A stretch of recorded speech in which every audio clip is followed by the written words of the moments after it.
Hello, today we're going to be learning about the art of the playwright. And we're not going to talk about playwrights, like individual playwrights today, really, but we will eventually, when we go through the history section, we'll be meeting some very important playwrights. But I'm going to list some of the people that you will be stay tuned to see soon. So we have famous theater playwrights, Samuel Beckett, Sam Shepard, Oscar Wilde, Anton Chekhov, Tennessee Williams, William Shakespeare, Henrik Ibsen, Moliere, and Arthur Miller. So playwright, the one who builds. The root of the word right in playwright comes from the Middle Ages and means the one who builds. A shipwright builds a ship, a wheelwright builds a wheel, and a playwright builds plays. They are known as the primary artist. Theater begins with the playwright, the artist who conceives the theme, the characters, the dialogue, and the story.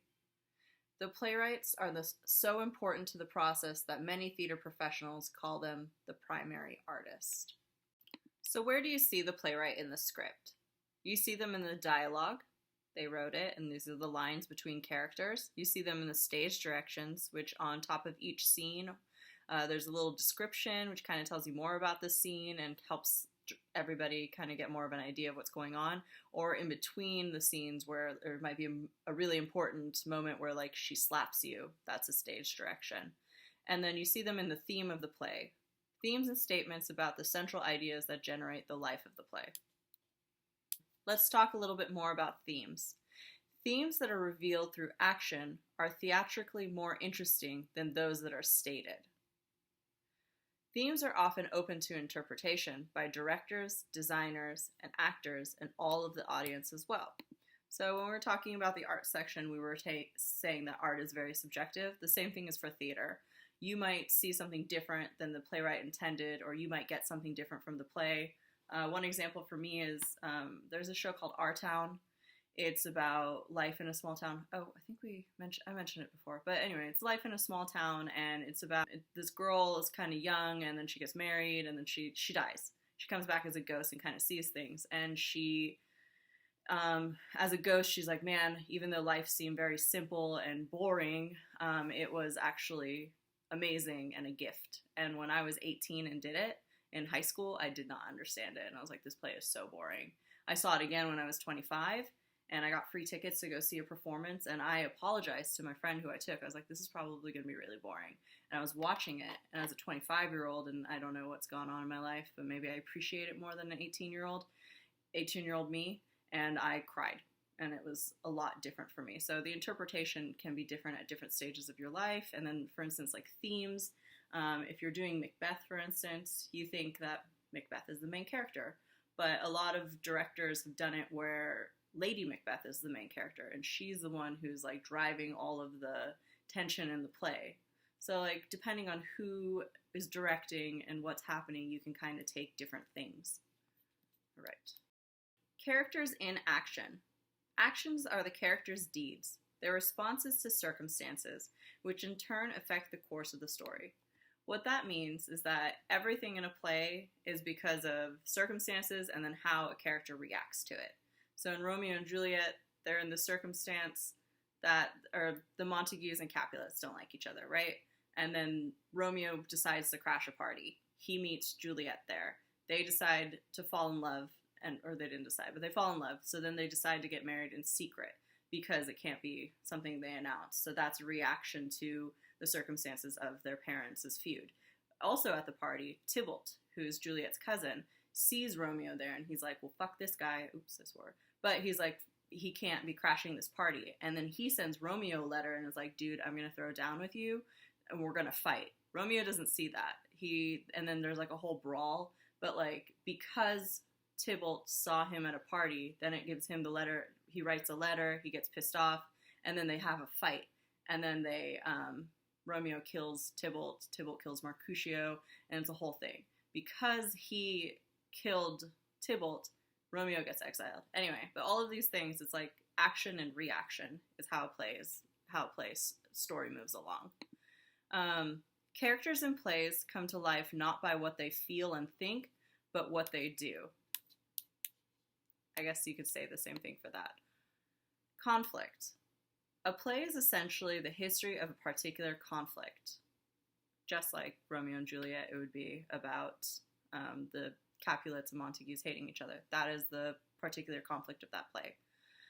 Plays are not about people who have idyllic lives. They're about people who have unfulfilled needs and desires and obstacles or opponents preventing them from what they want. All right, this is key here. Desire plus obstacle plus lack of compromise equals conflict. And here we go. Romeo and Juliet, example of conflict. The desire.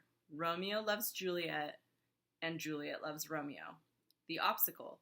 Their families will not allow them to see each other, let alone marry. Reason, compromise is not an option. They can't live without each other.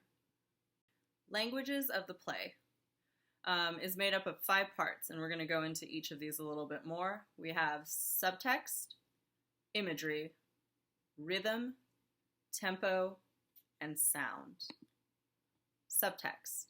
A line of dialogue that has 2 levels. What the character says, the text, and the character consciously or subconsciously means, the subtext. The subtext is hidden meaning behind the words, the real reason a character chooses to speak. Here's an example of subtext. My roommate is going to help me read lines. Okay. So we have Beth and Jerry. Honey, where is the coffee? In the cabinet near the fridge. And the sugar? Right beside it, on the left. This is boring dialogue because both characters hear each other perfectly and respond obviously. Look what happens when the characters hear something different from what the other is saying. Simple questions are heard but misinterpreted, adding depth and subtext to an otherwise mundane exchange. Honey, where is the coffee? You don't think I know, do you? And the sugar? Are you testing me? What Jerry hears is much different from what Beth is saying, so we learned something about Jerry's psychological makeup. Playwrights know that how someone listens and responds reveals about who they are and what they are thinking. All right, next we have imagery. Playwrights must be like poets and write dialogue to help you see in their mind's eye. They do this by writing dialogue full of imagery, picture-making words that allow the audience to see into their imaginations. So one difference is in a book, they can have pages on pages to describe the room and stuff. In plays, they tell you a couple of main aspects that the playwright wants you to have in your production, but a lot of it's up to interpretations by the designer. So here we have a stage direction from an Anton Chekhov play, and this is going to be your homework assignment too, is to like translate this and kind of make it into what you see, and you can have liberties, but you do need some of the things in there. I'll read it to you now. So example, a croquet lawn. The house with a big veranda in the background on the right. On the left is seen the lake with the blazing sun reflected in it. Flower beds. Midday. Hot. Arkadin, Dorn, and Masha are sitting on a garden seat in the shade of an old lime tree on the side of the lawn. Dorn has an open book on his knee. So that right there was a stage direction, which would be located on the top of the scene or act, or depending. And so your job is going to be to take that scene and draw me a picture of it. Yeah, so that should be kind of fun and upload it. Okay, genre. A category of artist works that has a particular form, style, or subject matter. The rules of the world of the play. An example of this, and I'm going to use movie examples, and my favorite thing in the world, Harry Potter, is you're not going to have magic like in Harry Potter in The Godfather. Those are 2 different genres, and you would not see magic in a mobster movie that takes place in the mid-1900s. You just wouldn't. All right, here is a little video on play structure. The dramatic arc provides a visual representation of the structure of a story.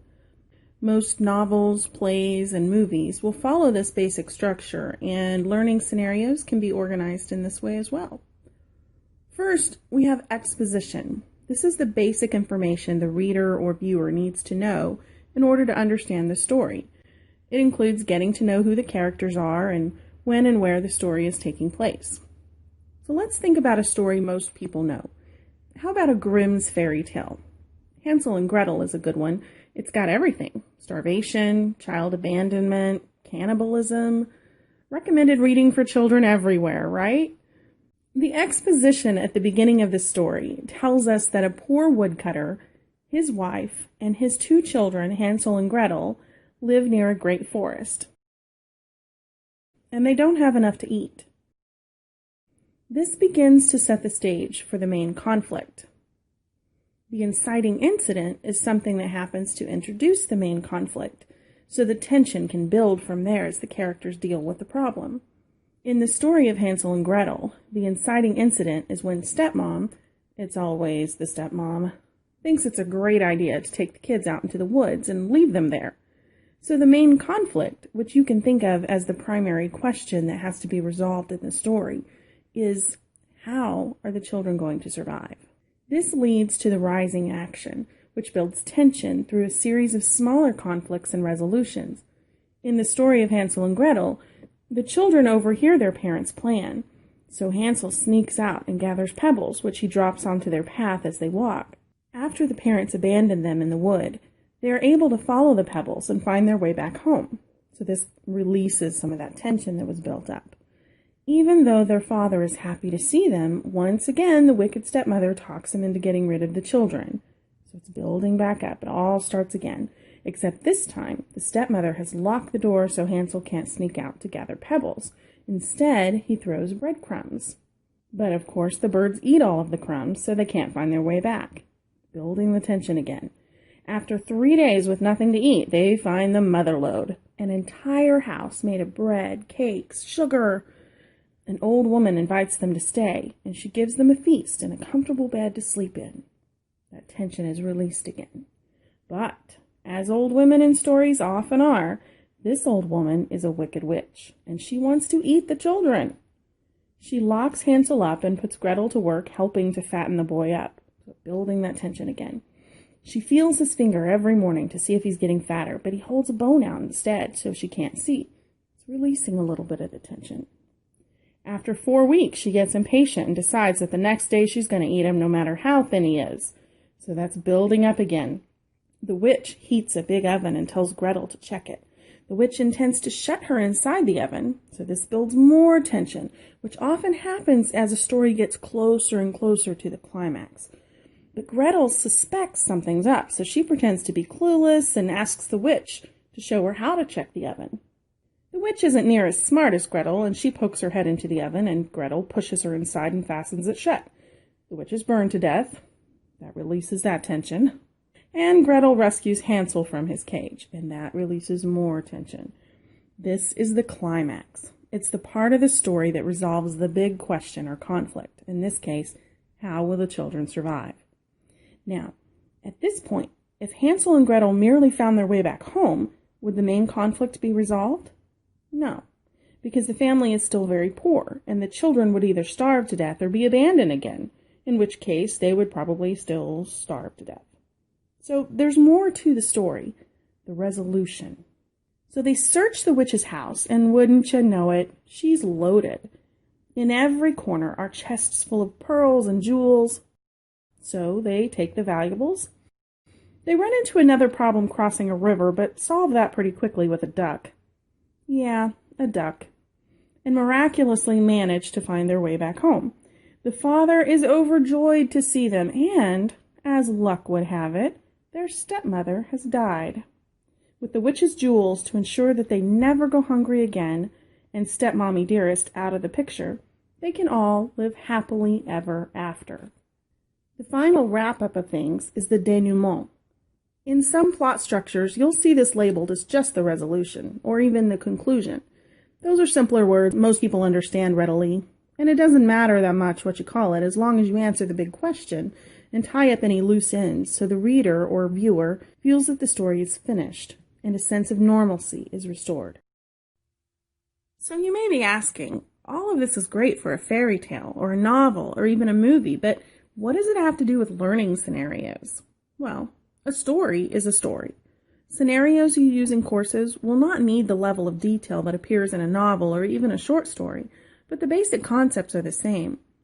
The build-up and release points that create the rising action and lead to the conflict and resolution, those are your decision points or knowledge checks that keep the learner engaged and keep the story moving forward.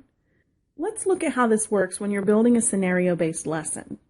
So the exposition part is where you give the learners the information they need to understand the scenario and inform their decision-making. This often happens in a lesson overview or some content that's provided before the scenario. The inciting incident introduces a problem for the learner to solve. This should be a realistic problem the learners may face in their jobs, with consequences in real life if they get it wrong. Now don't make the solution too quick or easy. Think of the choose-your-own-adventure books. Your learning scenarios should work a lot like those. Each choice leads the learner to another choice and works to build the tension a little more. This is the rising action. Correct answers and guiding feedback can release the tension a bit so you can maintain a healthy level for learning. Then, through a series of decision points, or knowledge checks, the learner eventually solves the big problem, the main conflict. This is the climax, and then the situation is resolved. You'll generally have a lesson summary that wraps things up with a nice little bow for the learner. If this structure seems a little complicated to you, you can simplify it. Nancy Duarte boils story structure down to 3 stages she calls situation, complication, and resolution. Tom Coleman of Articulates the Rapid e-Learning blog uses a model for scenario development that he calls the 3 C's: challenge, choice, consequence. In this model, you present the learner with a challenge, he makes a choice, and that choice has a consequence. Each consequence could lead to a new challenge, and you could end up with complex branching. Or you could keep it simple and present the consequences in a feedback box to keep the story linear. Note that this is different from traditional feedback in that you're not just telling the learner, sorry, that's incorrect, you should have chosen X. To make the scenario matter, meaning make it relevant to real life, you should be presenting the results that would happen if an employee made that choice in their job. Also keep in mind that even if you're using a simplified model, the scenario will leave the learner feeling more complete if it builds in complexity and has some sort of pivotal moment where things are resolved in the end. So that's scenario building in a nutshell. Be sure to post your comments and questions.